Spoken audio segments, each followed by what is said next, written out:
আসসালামু আলাইকুম রহমতুল্লাহ বারাকাত। আল্লাহ তালার মেহরবানিতে আমরা এখন যেখানে অবস্থান করছি এটাই সেই জায়গা যেখানে বনি সাকিফায় হযরত হালিমাতুস সাদিয়া রাদিয়াল্লাহু তাআলা আনহা আল্লাহ রসুলের দুধমা,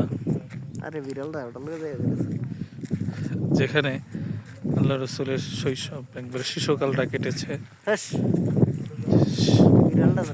সেই জায়গাটা হলো এখানেই বাড়িটা ছিল। কিন্তু এখন মানুষ বিভিন্ন ধরনের বেদাতি করে দেখে সব বুলডোজার দিয়ে ভেঙে ফেলছে। হালিমাতুস সাদিয়া এখানেই বসবাস করতেন। বনি সাকিফা, যে এখানে আল্লাহ রসুলের শিশু অবস্থাটা কেটেছে। এই পাহাড় মক্কা থেকে অনেক দূর আমরা আসলাম। এখানেই রসুল তার দূর সময়টা কেটেছে।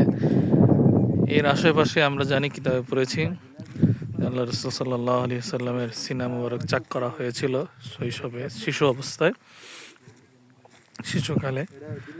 সেটার চিহ্ন এখন অ্যাকুরেট বলতে পারছি না, কিন্তু এর আশপাশেই হবে, এই পাহাড়গুলোতেই। আল্লাহর খাস মেহেরবানি, আল্লাহ তাআলা আমাদেরকে নিয়ে আসছে।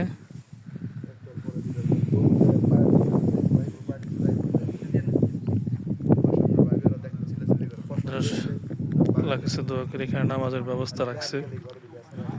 তো পানির ব্যবস্থা মনে হয় নাই, আমরা উজু করতে চাইছিলাম, তো উজু করার মতো সুযোগ নেই।